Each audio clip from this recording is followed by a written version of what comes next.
Welcome back. It's time for chapter 11 and we'll see if they manage to catch a creaker.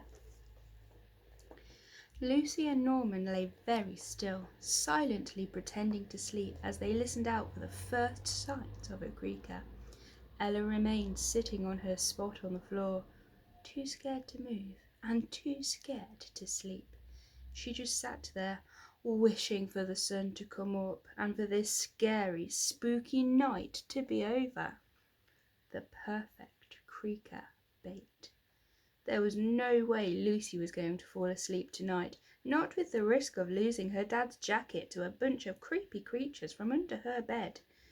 As she stared at the inside of her wardrobe and her eyes adjusted to the dark, she began to see the things inside. Her second and third favourite pairs of dungarees hanging overhead, her shoes piled in the corner. And then something else caught her eye. Some writing on the inside of the door. It was a chart measuring her height over the years. Of course it was right there every time she opened her wardrobe, but it was one of those things she'd seen so often that it had become invisible to her. Now that she had time to really look at it, she realised how amazing it was to see how small she'd once been and how much she'd grown. But as she studied it in the thin crack of light coming in through the slightly open door, she realised what was so special about it. Scribbled with a marker pen next to the chart was the word Lucy, and Lucy recognised her dad's handwriting, the distinctive way he wrote his Y's with the extra loop in the tail. Her heart fluttered a little at seeing this piece of her dad that she'd forgotten was there. She couldn't remember when the chart had started.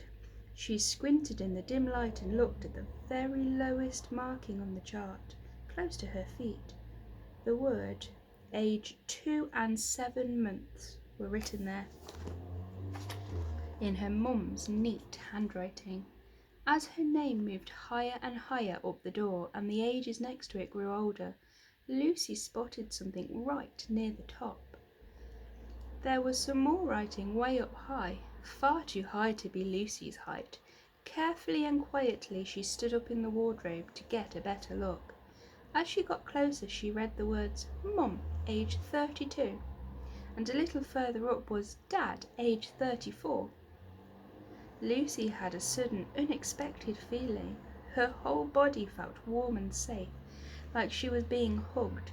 Just seeing the words Mum and Dad written in her parents' handwriting brought back all those feelings that only families can give each other. She felt comforted for a moment, snug in the wardrobe as though somehow the grown-up-less world outside didn't exist.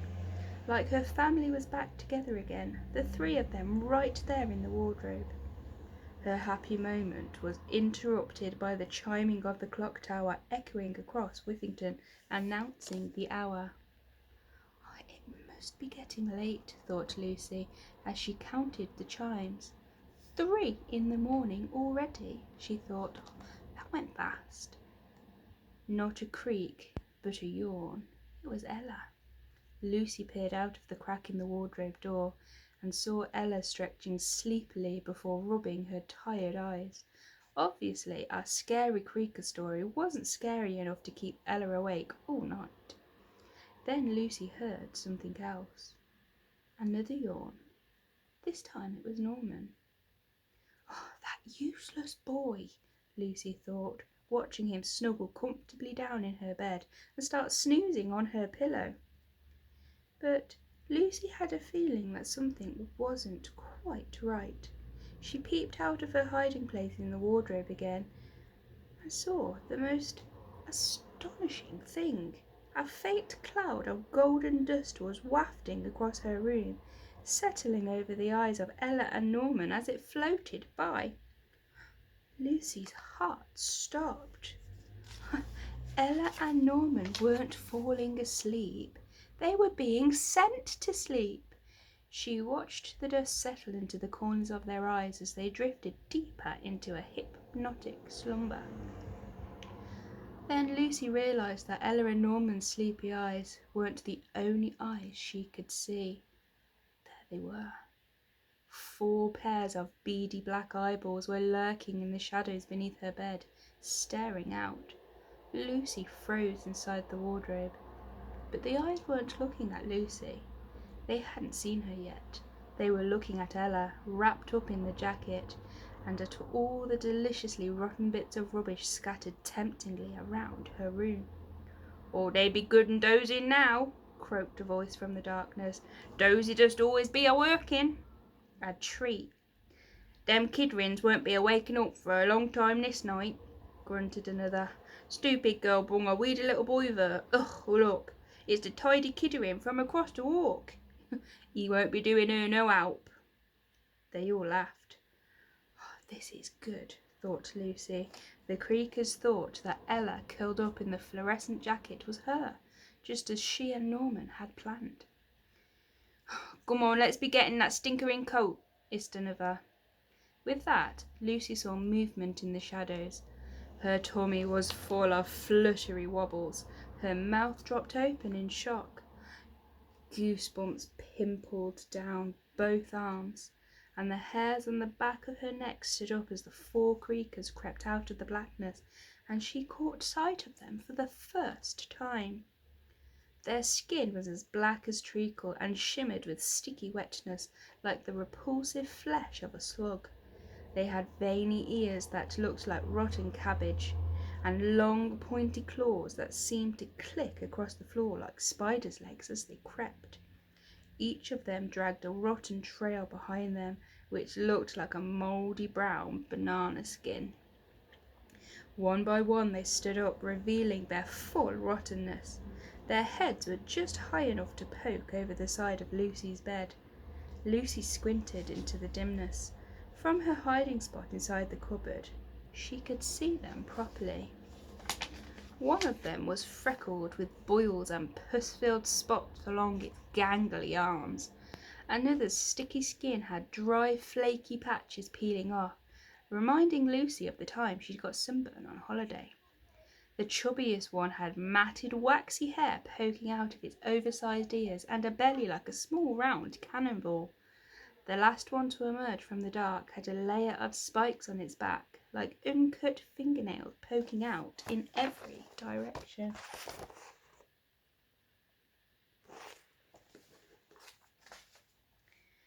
This one was their leader.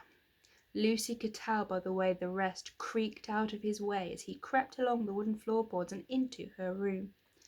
The sight of them made Lucy gag. Oh, they were the most hideous things she'd ever seen, but their disgustingness was only just the beginning. "Oh, looky this," the flabby round one said, holding up a rotten slice of pizza with fluffy green mould oozing from the crust. Norman had salvaged it from the rubbish truck earlier on, thinking it would be a great creaker bait. He was right, thought Lucy, pulling a face as the creaker gave it a greedy sniff. "Oh, put it down, Guff. We's here for this one thing this night," hissed the leader. Guff, what an awful name, Lucy thought. Guff let out an awful gassy bottom burp from his little fat bum, and Lucy realised how he got his name. "But Grunt looks at all this treasures. The room be covered nice and rotten," said Guff, looking at the trail laid out across the floor. Grunt. That's an even worse name than Guff, thought Lucy. But Grunt, the one with the prickly nails on his back and rotten scowl on his face, seemed to suit his name too. "Guff's right. We got to take this stinkerin' stuff. Grunt, it be too good to—" "Waste," blurted the one with horrid boils, interrupting the one with flaky skin. "Don't speaks when I'm speaking, Stiff, you rotten twizzle." "Sorry, Squatch. Sorry, I forgets every time," Sniff said with a nervous chuckle. Scratch, Sniff. What awful names too. "Scratch, Sniff, be quiet," huffed Grunt. Grunt, Guff, Scratch and Sniff. Lucy repeated their names again to herself in her head. They were repulsive names for repulsive creatures. "Fine, if you wants to rubbish, we better be creaking swift and quickly," Grunt said, and with those words the 4 Creakers began doing the grossest, most peculiar thing They stretched out their sticky wet arms and legs and began rolling around the room. As they rolled over the oozing pizza slices, the empty cereal boxes, the old sandwich crust, the single dirty shoe, the leftovers from dinner, and every disgusting bit of rubbish, Lucy saw it all start sticking to their slimy skin. When they finally stopped rolling and stood up, the floor was clean, and the Creakers were covered from sticky head to flaky toe. It was the strangest thing Lucy had ever witnessed. 4 odd little creatures coated in litter and rubbish. Grunt, Guff, Scratch and Sniff looked at each other and saw how completely covered they were in the mess. Then one by one they started laughing. Now, Creakers don't laugh like you and I do. They come from a backwards world where right is wrong, where good is bad, where right is wrong, and where laughter sounds more like the wailing of a newborn baby. They howled for nearly 5 minutes, revelling in the splendid rottenness of their find, and just as Lucy started to wonder if their laughter might wake up Ella and Norman, Sniff reached his oily black claw into a pouch tied around his neck and pulled out a pinch more of their gold dust. "Just to be safe," Sniff said, and he blew the dozy dust into the air, where it floated like crumbly magic into the corners of Ella and Norman's sleepy eyes once again. "No chances of 'em stopping us this time," Sniff added, before snorting like a pig. Lucy's heart raced. The Creakers didn't know that she was hiding in the wardrobe, but if they did, they would surely use their magic sleeping dust on her too. Then she had an idea. In fact, the idea was dangling right above her head. Her swimming costume was on a hanger, and looped around the top of it were her swimming goggles. She quickly reached up and stretched them up over her head, protecting her eyes from any stray crumbs of dozy dust. "Now let's get her rotten jacket and be taking it back to the Wallab," hissed Grunt, creaking towards Ella. The 3 of the Creakers followed behind him, moving as a shadowy pack into the centre of the room. A dark glob of sliminess creeping up on Ella, who was slumped in a slumberous heap. They stretched out their claws, reaching for the grubby jacket, heading right towards the spot marked on the floor with a C. Right where Lucy wanted them. You're going to have to come back to see if she catches herself those Creakers.